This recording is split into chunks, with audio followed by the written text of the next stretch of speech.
Bienvenue dans cette vidéo, j'espère. Je pense que ça va, j'ai laissé ma fenêtre ouverte mais ça devrait aller, j'espère, parce que j'ai trop chaud, du coup j'ai pas envie de fermer la fenêtre. Mais je vous retrouve pour un tag, ça fait un millénaire que j'ai pas fait de tag. Et ce tag, c'est trop un tag que je voulais absolument faire, c'est le anti-TBR book tag. Il tournait beaucoup il y a quelques mois.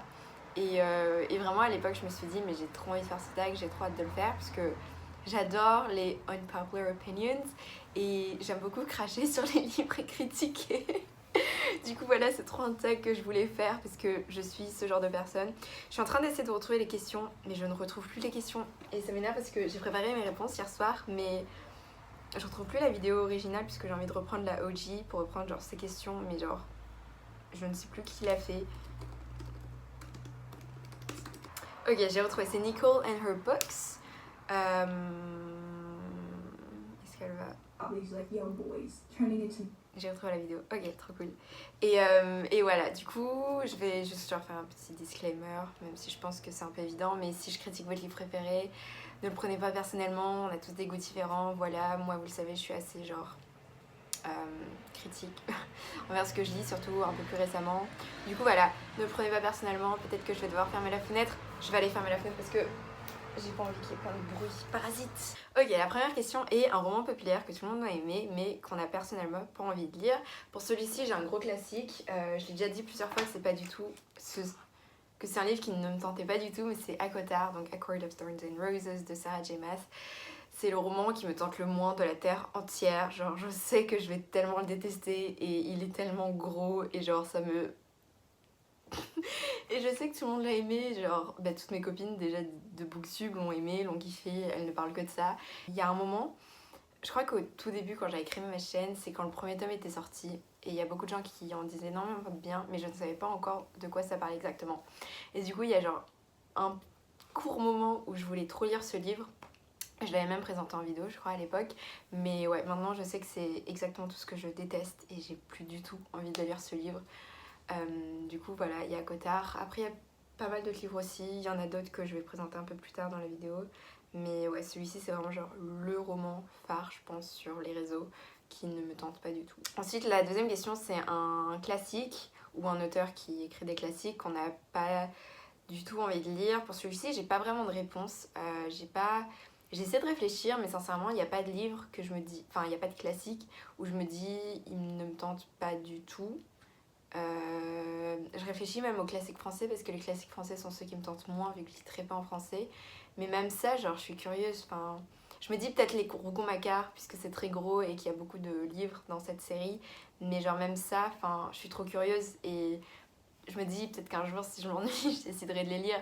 Mais ouais, il y a, je sais pas, il y a genre des classiques un peu plus extrêmes comme Lolita par exemple où je sais que ça sera très genre malsain et tout ça, mais je suis quand même curieuse de le lire et de voir ce que... Enfin, pourquoi les gens en parlent de la manière dont on s'en parle. Du coup, ouais, je sais pas, niveau classique, il n'y a pas vraiment de classique que je m'interdis à lire. Enfin, que je m'interdis, que j'ai pas du tout envie de lire. Genre, au fond, ils m'intéressent tous un peu, puisque je suis très curieuse et du coup, j'ai envie de tout lire pour tout comprendre à ma manière. Enfin bref, c'est très chiant, mais voilà. Ensuite, la troisième question, c'est un auteur qu'on n'a pas envie de lire. Ça peut être un auteur problématique ou pas. Pour cette question, j'ai d'abord Mackenzie Lee, dont j'ai lu 2 des romans que j'ai absolument détesté, mais c'est aussi une personne qui est assez problématique en soi, notamment avec un roman, mais je pense qu'elle va jamais sortir ce roman, mais elle avait écrit un roman avec un personnage principal qui était trans, et elle avait genre mégenré dans son propre résumé, et enfin bref, elle avait fait vraiment n'importe quoi. Du coup, il y a elle, il y a aussi Rainbow Rowell, dont je compte plus lire les romans, et qui est un peu problématique avec ce qu'elle a fait avec Eleanor et Park, et aussi du coup tout le débat autour de Simon Snow. Et ensuite, il y a Brandon Sanderson aussi, qui me tente pas spécialement parce que c'est de la sci-fi, que ses romans sont hyper gros, et aussi parce qu'il est... je crois qu'il avait écrit des trucs genre antisémites dans ses romans ou un truc comme ça. Du coup, voilà, ce sont 3 auteurs qui sont un peu problématiques et dont je compte pas lire les romans, même si j'en ai lu certains pour certains de ces auteurs.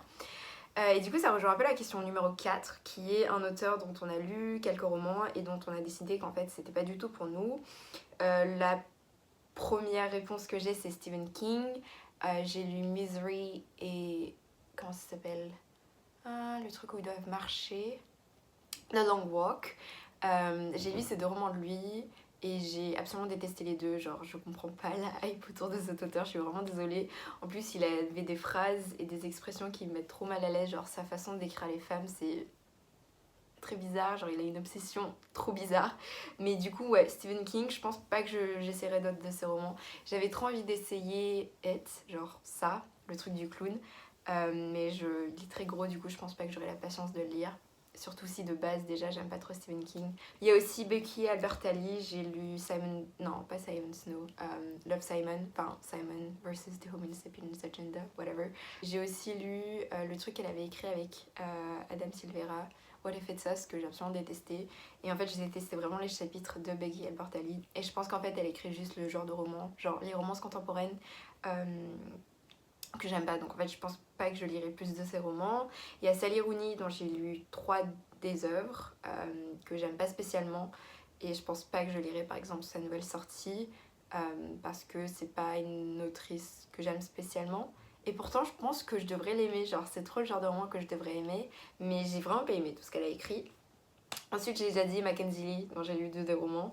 Il y a aussi Marissa Meyer, elle a rien fait de mal, mais je pense que vraiment il faut que je tourne la page et que j'abandonne cette autrice. Et ensuite il y a aussi Neil Shusterman, je sais pas pourquoi je l'ai mis sur la liste, mais voilà, je pense que j'abandonnerai lui aussi.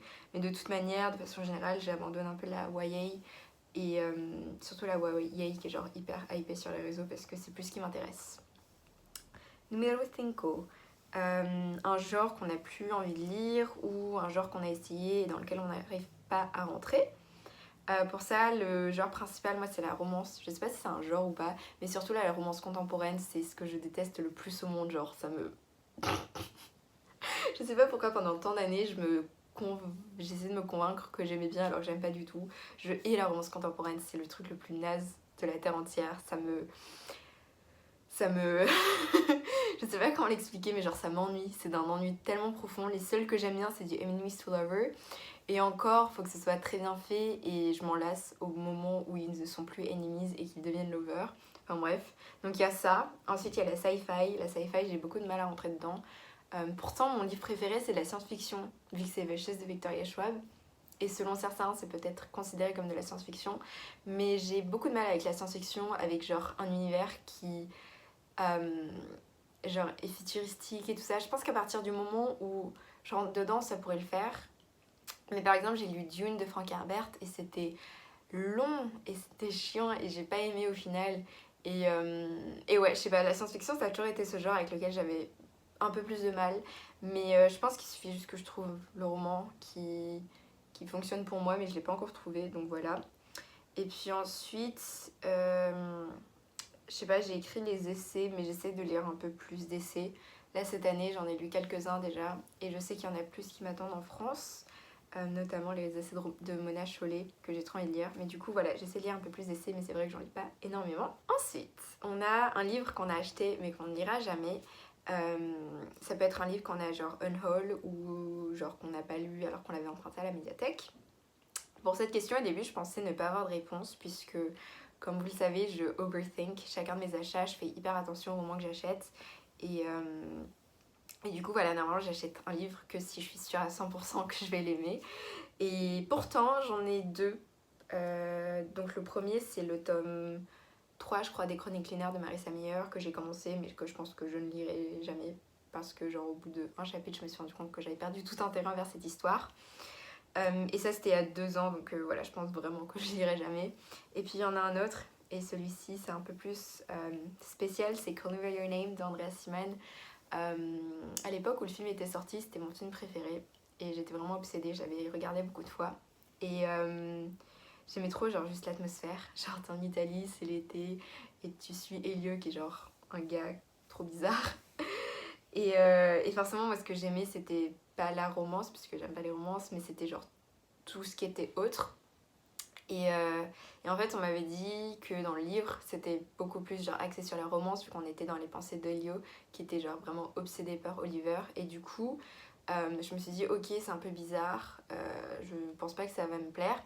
Et puis j'ai commencé le livre, et au bout de 2 chapitres, genre vraiment je comprenais rien. J'aime pas l'écriture, c'était si lent et c'était trop bizarre, genre la narration et tout ça, enfin la chronologie, la façon dont c'était présenté, j'ai vraiment pas aimé. Et puis forcément après il y a eu des trucs comme quoi Andrea Simon c'est un pédophile, trop cool. Et du coup je me dis ok, j'ai vraiment pas envie de me forcer à lire un roman d'un homme, genre voilà, même si je lui avais déjà donné mon argent, que c'est trop tard, que j'avais déjà support et tout ça, enfin j'étais pas obligée de lire son livre au final. Et du coup je voulais me débarrasser du livre, mais mon exemplaire est signé par Timothée Chalamet puisque j'ai rencontré à l'avant-première de Beautiful Boy, et donc du coup je ne peux plus m'en débarrasser. Donc j'hésite à genre juste arracher la page et garder la signature, mais genre c'est trop bizarre. Mais du coup je peux pas me débarrasser du livre, mais je sais aussi que je ne vais jamais le lire puisque ça ne m'intéresse plus. Donc voilà, je sais pas quoi faire de cet exemplaire. Parce que pour l'instant c'est genre mon bien le plus précieux, enfin genre Timothée Chalamet a touché ce livre. Mais bref, c'est très bizarre, mais voilà. Du coup ça c'est un livre que je ne lirai jamais.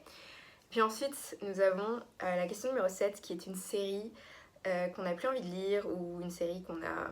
Non, c'est pas ça. Une série qu'on n'a pas envie de lire, ou alors une série qu'on a commencé et qu'on a DNF.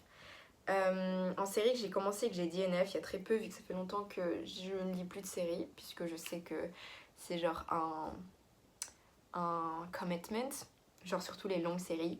Mais dans les séries que j'ai DNF, il y a Size, donc La Faucheuse d'Enel Chesterman.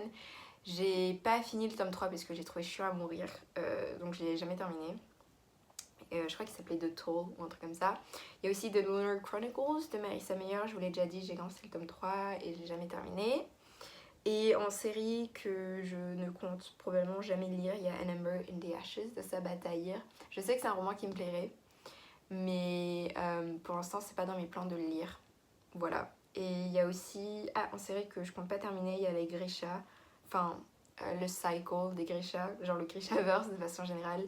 Mais du coup je pense pas que je lirai King of Scars, Scar, je sais plus le titre. Je pense pas que je lirai ce livre puisque ça ne m'intéresse pas. Je le lirai peut-être si la série Netflix va aussi loin. Mais sincèrement, genre Nicolas, je m'en fous un peu de lui, je m'en fous vraiment des personnages dans cette série. Et je sais que ceux qui ont lu genre la suite, je crois que c'est Rule of Wolves, ne l'ont pas spécialement aimé et ont été surtout genre déçus au niveau du plot. Et je pense qu'au final c'est un peu plus genre juste du fanservice pour ceux qui veulent continuer à voir les personnages. Je sais pas, mais pour l'instant je compte pas les lire, donc voilà. Ensuite, question numéro 8, dernière question, une nouvelle sortie qu'on n'a pas vraiment envie de lire. Du coup, j'ai déjà mentionné, mais il y a le nouveau Sally Rooney, j'ai plus son titre. Et je crois pas qu'il soit déjà sorti, je sais pas. Je l'ai vu en librairie, enfin j'ai vu une affiche en librairie. Mais du coup, je sais pas si c'était parce que le livre est sorti ou pas encore. Mais du coup, le nouveau Sally Rooney, je pense que je ne lirai absolument jamais.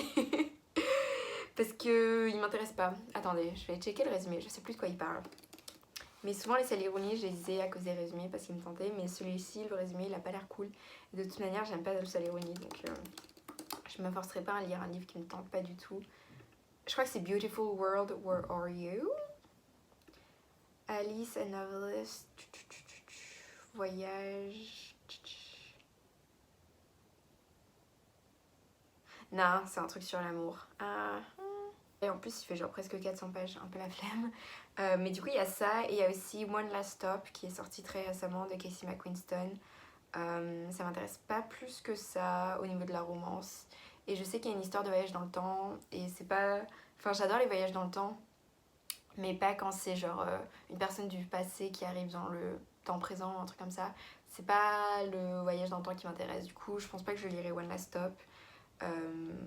Ouais, et aussi genre c'est heavily sur la romance et c'est pas mon délire. Du coup voilà, je pense pas que je lirai ce livre un jour. Et voilà, c'était la dernière réponse, enfin la dernière question et ma dernière réponse pour ce tag. N'hésitez pas à me dire si vous l'avez fait, ça m'intéresserait trop de voir vos vidéos et vos réponses parce que j'aime trop ce tag. Genre vraiment, j'ai regardé littéralement toutes les vidéos de ce tag que je pouvais retrouver sur YouTube parce que j'aime trop. Mais du coup voilà, c'est tout pour cette vidéo. Merci beaucoup d'avoir regardé, je vous fais de gros bisous et je vous dis à bientôt. Bye!